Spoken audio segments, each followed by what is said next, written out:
The containment field hummed with barely restrained energy as Orla stood before the towering Vrakan war chief.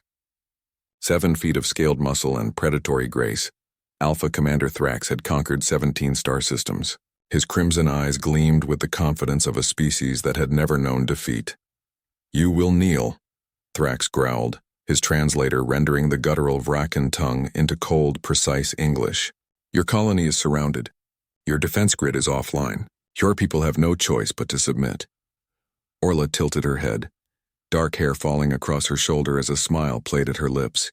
Behind her, Lewis worked frantically at the damaged console, his fingers flying across holographic interfaces that flickered and sparked.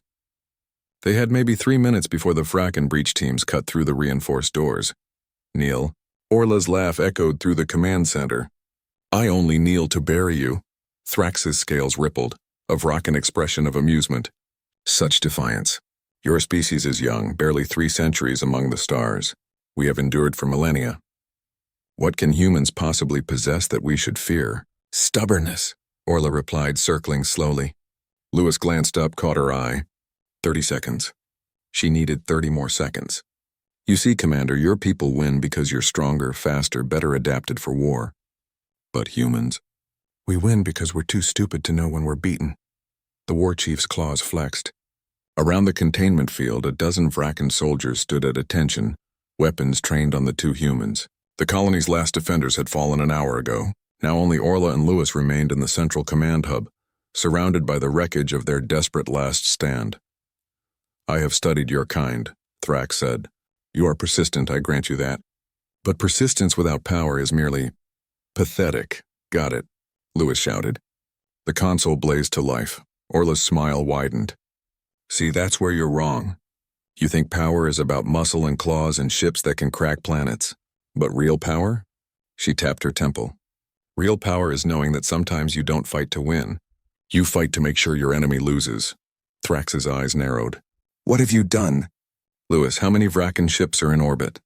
47 capital vessels, Commander." Lewis's voice was steady despite the sweat beading on his forehead. "Including their flagship dreadnought. Pretty much their entire forward fleet." "Their entire forward fleet," Orla repeated, turning back to Thrax. "Hovering right above our heads because they wanted to watch our colony fall in person. Such arrogance." The war chief's translator crackled as he roared commands in his native language. Soldiers rushed toward the console, but Orla had already pulled the sidearm from her belt. "I wouldn't," she said calmly. "Lewis, show him."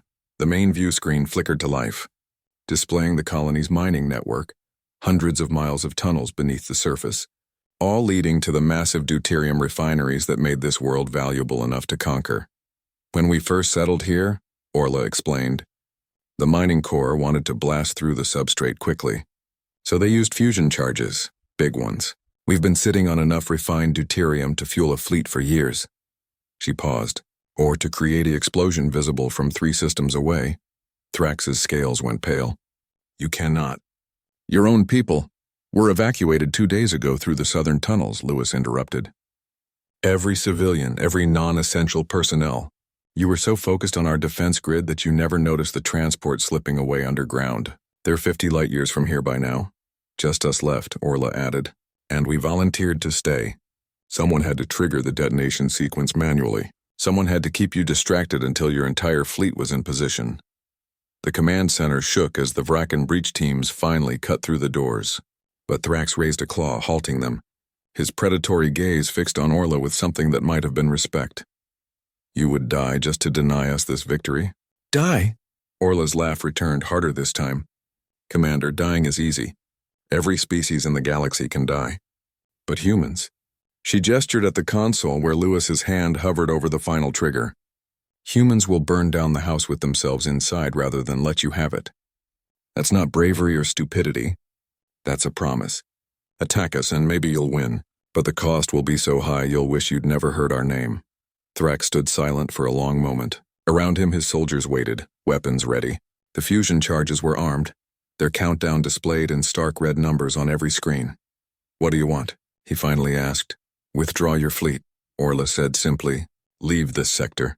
Tell your high command that humans aren't worth the trouble, because next time it won't be one colony. Next time we'll make sure to take something you actually care about with us when we go." The Vrakan commander studied her face, searching for deception. But Orla's expression held only cold certainty. Lewis's hand hadn't moved from the trigger. "You are insane," Thrax said quietly. "Yeah," Orla agreed. "But we're insane together, across billions of humans on thousands of worlds. Can you afford that kind of crazy?" The silence stretched. Then Thrax turned to his soldiers and spoke in rapid Vrakan. They lowered their weapons. "I will recommend to the High Command that humans be classified as Category 9 threats," he said. "Unpredictable, irrational, too dangerous for the resources gained. That's all we ask." As the Vrakan forces withdrew and their fleet began pulling out of orbit, Lewis finally let out a shaky breath. "Did you mean it? Would you really have triggered it?" Orla watched the view screen as the last enemy ship disappeared into hyperspace. Then she smiled, tired but triumphant. "Does it matter? They believed I would. Sometimes, Lewis, the most human thing we can do is convince our enemies that we're absolutely certifiably insane. Because when they can't predict us, when they can't understand us..." She powered down the console, the red countdown freezing at 47 seconds. "That's when we win."